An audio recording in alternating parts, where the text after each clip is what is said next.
Welcome to another deep dive. We're going to be diving deep into some really cool stuff today about innovation. We've got some excerpts from Tom Kelley's book, The 10 Faces of Innovation. And I think Yeah, this will be a good one. it's going to be fascinating for our listeners who are interested in this kind of stuff. So today, we're unlocking those, those kind of unexpected strategies, for sparking creativity and busting through those obstacles that get in the way when you're trying to think outside the box. What do you think? Yeah.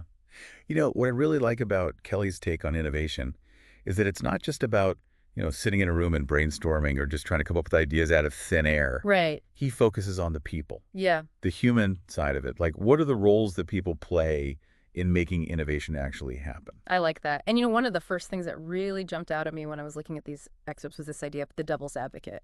Yeah. You know that person who's always like, Yeah. well, what about this? And what if this Yeah. happens? Yeah. And Kelly suggests that this persona can actually kill creativity. Oh, interesting. What are your thoughts on that? Well, it's definitely something to think about. It's a really interesting idea. And I think Mhm. there's a lot of truth to it, that we've all been in those situations where Ooh, yeah, someone's just like super negative totally. or everyone's afraid to like take a risk. Right. And it kills like all the creativity. It's Oh. like the air gets sucked right out of the room. Yeah, and if you think about today's business world, I mean, publications like The Economist, they're, Oh, yeah, it's emphasizing how important innovation is for economic growth. for sure. And it's not just like a theory or something. The Boston Consulting Group, they found that like 90% Wow, 90%. of top executives think that innovation is like the most critical thing Wow. for success in their industries. It's not just a feel-good thing. No, not at all. This is vital. It's like do or die, like Yeah. survive and grow. Yeah, adapt or die, basically. Exactly. But, it's not just about making like a cool new product or, yeah, The shiniest new thing. it's bigger than that. Yeah, what is it really about then? I think Kelly's right when he says that innovation has to be part of the company's culture. Like, it's got to be baked into how the company thinks and operates and how it deals with change. Right. It can't just be like, oh, let's do this one innovation project and then we're done. It makes me think of those companies that just seem to have that innovation in their DNA. Totally. Like Google or W.L. Gore. Yeah, or Gillette. Yeah, exactly. Those are good examples. What's different about them? It's like they figured out how to make innovation like a habit, It's just part of who they are. A habit. I like that. Yeah. Like W.L. Gore, they make Gore-Tex, right? Mm. They've got this flat organizational structure. So it's easy for employees to, take charge of projects and run with new ideas. It's like they've cracked the code to staying ahead in a world that's constantly changing. Yeah, I think Yeah. so. And this is where Kelly's idea of innovation personas comes in. It's not just about being lucky Right. or having like a handful of brilliant people. Exactly. It's about making it possible for everyone to be innovative. Yeah, giving people the tools to be more creative and make change happen. So tell me about these personas. What are they? They're like specific roles that anyone can take on to boost creativity and drive change. Okay. You can think of them like a set of tools or lenses you can use to tackle problems from different angles. Okay, I like that. That's a good analogy. Yeah, I think so. So it's not about like trying to force yourself into a certain personality type. No, not at all. It's more like experimenting with different approaches to see what works best. Yeah, exactly. It's like trying on different hats to see which one fits the situation best. Yeah, I like that. And it's a really powerful way to combat that, devil's advocate mentality we were talking about earlier. Oh, yeah. Instead of focusing on what could go wrong, these personas help you explore what could go right. I like it. Okay, so let's get into these personas. The first one that caught my eye is the anthropologist. I mean, that sounds fascinating. Yeah. The anthropologist is all about really paying attention, like deep observation of human behavior, Right. trying to see the world through fresh eyes. Kelly tells this great story about Roshi Gavetti, who works at IDEO, that design firm famous for innovative solutions. Yeah, I've heard of them. So she used this approach called extreme human factors. Basically, they set up a time-lapse camera in a patient's hospital room to see everything that happened. Oh, wow. What an interesting way to gather information. Right. They found out that the patient was constantly interrupted, hardly got any rest, and had tons of people coming in and out of the room. Yeah, I bet you wouldn't get that from a regular survey or an interview. Exactly. And this kind of deep observation can lead to really groundbreaking solutions. Okay. So it's like applying that same level of observation to, say, a retail store or a restaurant or even your office space. Exactly. Think about all those things you might discover that you never even noticed before. Right. And speaking of noticing things, Kelly also talks about these thoughtless acts as opportunities for innovation. What does he mean by that? He's talking about the work of Jane Fulton Surrey, who noticed that people are always making little adjustments and workarounds in their daily lives. Right. And these thoughtless acts, they often point to problems or unmet needs that could inspire new ideas. Like those awkward turnstiles at the Charles de Gaulle Airport train station in Paris. Yeah, not very luggage friendly. Not at all. He also talks about that Polish soft drink company, the one that Oh, right, right. that added clocks to their displays because they saw people at the train station checking their watches all the time. Simple, but brilliant. Yeah. It shows that sometimes the best innovations come from paying attention to the ordinary, everyday stuff. So we've got the anthropologist carefully watching and learning from how people behave. What's the next persona we should explore? Let's move on to the experimenter. And just like the name suggests, this one is all about action, testing things out and learning as you go. I can relate to this one. I'm all about getting my hands dirty and trying things out. Yeah, I hear you. Kelly tells that great story about the engineer who prototyped a surgical tool, Oh, yeah, yeah. just using everyday objects like a marker and a film canister and a clothespin. Can you believe that? I love that story. It just shows that you don't need fancy equipment or a ton of money to start experimenting. Right. You just need to be resourceful and willing to try things. And that simple prototype actually turned into a successful surgical system. Amazing. Yeah, it's inspiring. It reminds me of the idea of chunking risk, breaking those big, overwhelming challenges down into smaller, manageable experiments. Oh, that's a great point. That's so important for our listeners. How can you apply that chunking risk to your own work or life? That's a really good question to ask yourself. Yeah. Because breaking things down into smaller steps can make the whole innovation process seem less scary. It's not about trying to be perfect right away. Right. It's about embracing those little failures along the way and using them to learn. And that's what companies like Tell Me Networks are doing, right? Yeah, they're constantly making their voice recognition systems better based on real-time feedback. They're so agile and responsive. It's amazing. So they've built this culture where trying new things and learning from mistakes is encouraged, not punished. That's so important. It's a key ingredient for fostering innovation. All right, so we've talked about the anthropologist who watches and gathers insights and the experimenter who tests and learns by doing. Now, let's shift gears and delve into the world of storytelling with, well, the storyteller. This one might seem a little less action-oriented, but I have a feeling it's just as powerful, if not more so. Oh, absolutely.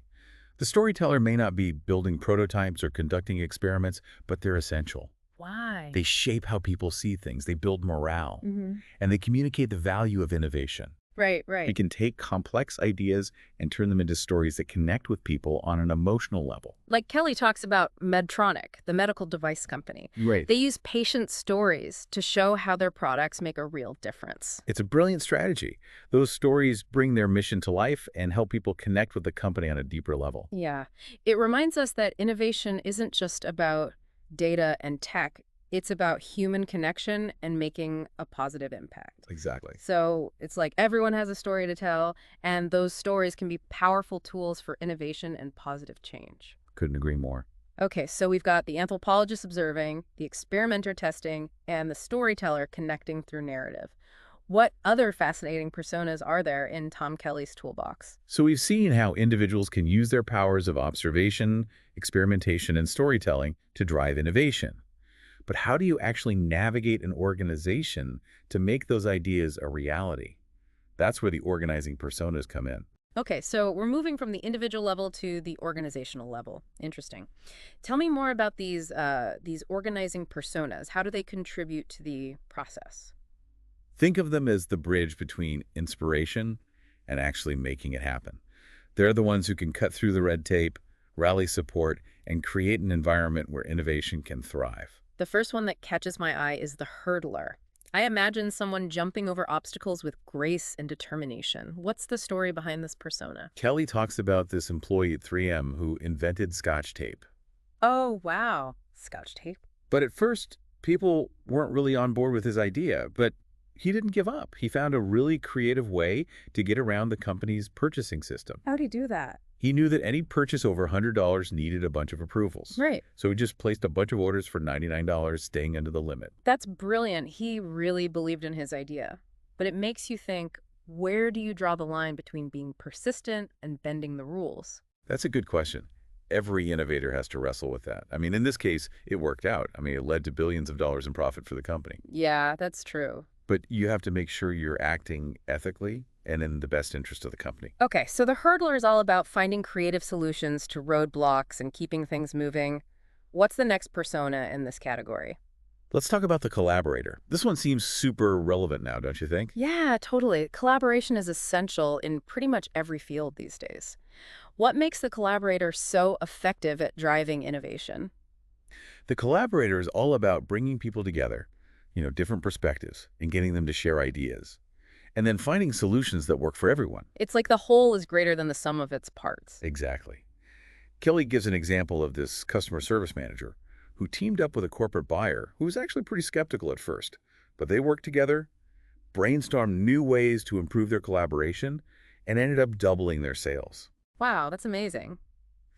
So it's not just about being nice and getting along. No. It's about using those different viewpoints and skills to come up with something truly innovative. The collaborator knows that innovation rarely happens in isolation. It's about building relationships, trust, and creating an environment where everyone feels like they can contribute. Okay, so we've got the hurdler who overcomes obstacles and the collaborator who brings people together. Who's the last player in this organizing personas lineup? The director. And don't think of a movie director yelling action. I was just picturing that. It's more about orchestrating the whole innovation process behind the scenes. They put together the right teams, create a supportive environment, and guide projects to success. Like the conductor of an orchestra, bringing all the different parts together. Exactly. Kelley talks about this Mattel executive who put together a special team called Platypus, Platypus, that's interesting. a name that reflects their unique approach. And this team was able to develop a $100 million toy platform in just 3 months. That's incredible. What a great example of speed and efficiency. What can our listeners learn from this? It shows that the director understands that innovation is a team effort. It's about setting the stage for individuals to do their best work, providing clear direction, and empowering them to take ownership. Think about your own work environment. Right. Are there ways you could apply these principles, even if you're not in a formal leadership role? That's a great question. So we've moved from the learning personas who gather insights to the organizing personas who create the structure for innovation. Now let's shift gears and explore those who actually build something tangible, the building personas. This is where the rubber meets the road. All right, let's dive in. Who's the first builder we'll be exploring? Let's start with the experience architect. This persona is about more than just creating functional products or services. Right. They're all about crafting experiences that engage all the senses, the emotions, everything. I love that. It's about understanding that people want something that speaks to them on a deeper level, not just something that works. Exactly. Kelley uses the example of this ice cream shop that turns the whole process of making a sundae into a show. Oh, fun, like entertainment. Yeah. They've taken something ordinary and made it extraordinary. That's brilliant. It just shows that you can turn even the simplest things into something memorable with a little creativity and attention to detail. And their business is booming because they've created something unique. How could you apply this idea of experience design to your own work or life? Think about it. That's a great challenge for our listeners. Now, the next persona, the set designer, sounds a little, I don't know, abstract. What is it? Just picking out nice furniture? Not at all. The set designer understands that the environment you're in has a huge impact on creativity and collaboration. It makes me think of those companies with those amazing workspaces like Pixar or Industrial Light and Magic. Their offices are like designed to spark the imagination. Exactly. And it's not just about how it looks. Kelley actually cites research showing that a new stadium can actually improve a sports team's performance. Wow, really? The set designer knows that by creating spaces that are both functional and inspiring, they can unleash potential. So it's about being intentional about the spaces we create and how they influence our thinking and behavior. Absolutely. Even small changes to your workspace, like adding plants, getting more natural light, or even creating a dedicated brainstorming area can make a big difference. I like it. Now, the last builder on our list is the caregiver. And this one really speaks to me because I think empathy and really putting people first are so important. You're right. The caregiver is all about going above and beyond to understand what customers need. They create experiences that are not only effective, but also emotionally resonant. Kelly talks about this wine shop in Manhattan that really prioritizes customer Oh, service. yeah, I've heard of them. They take the time to educate their customers about wine, but in a way that's not intimidating at all. It's a great example of how genuine care can create a loyal customer base. It's a reminder that in a world that can feel so impersonal, those little human touches can make a big difference. Absolutely. So we've explored the learning personas, the organizing personas, and the building personas. Now it's time to tie it all together with the 10th and final persona, the storyteller. We talked about this one before, but it's worth another look because it's so essential to innovation. Right. The storyteller isn't just about telling stories, it's about shaping perceptions, building morale, and communicating why innovation is important. Exactly. Like Kelly talks about Dell and Starbucks. Oh, big companies. Yeah, they've built these powerful stories around their brands. Yeah. And then there's Medtronic, which uses patient stories to show the real-world impact of their medical devices. These stories are powerful because they connect with people on an emotional level and give everyone a shared sense of purpose. It's a reminder that innovation is about more than just technology or processes. It's about improving people's lives and telling stories that inspire. So as we wrap up these 10 personas, I'm curious, which ones stand out to you the most? That's a great question. And it's something for our listener to think about too.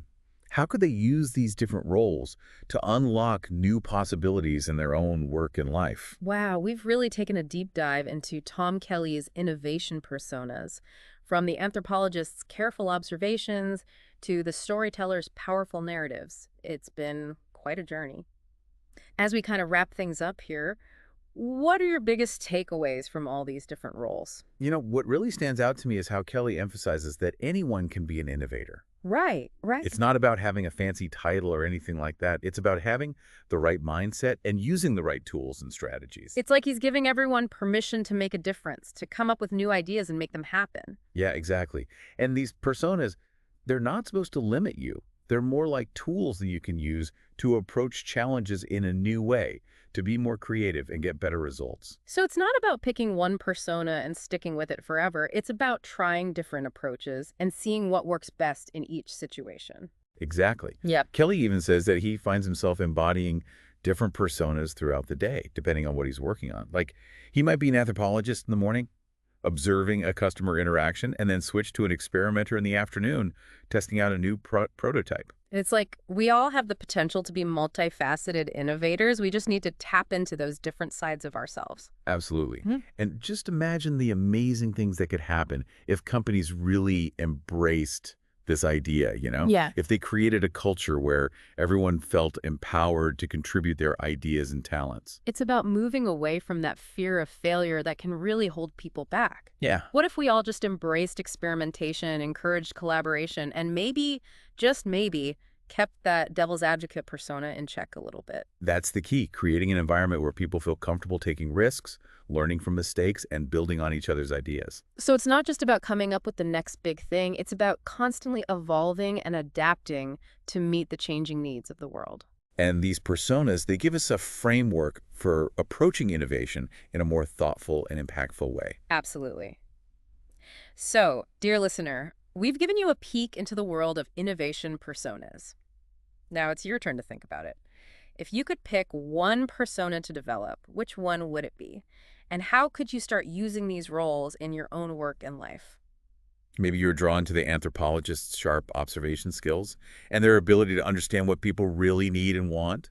Right. Or maybe you're ready to become an experimenter, diving in and learning by doing. Maybe you connect with the collaborator's talent for bringing people together and finding common ground. Yeah, or maybe you're a natural storyteller, weaving narratives that inspire and bring people together. There's no right or wrong answer here. The important thing is to be open to new ways of thinking and doing, and to find the roles that help you make your unique contribution to the world. Couldn't said it better myself. So we hope this deep dive has given you some new ideas and a fresh perspective on innovation. It's not about waiting for inspiration to strike. It's about taking action, trying new things, and working together to create something truly meaningful. And remember, we always love hearing from you.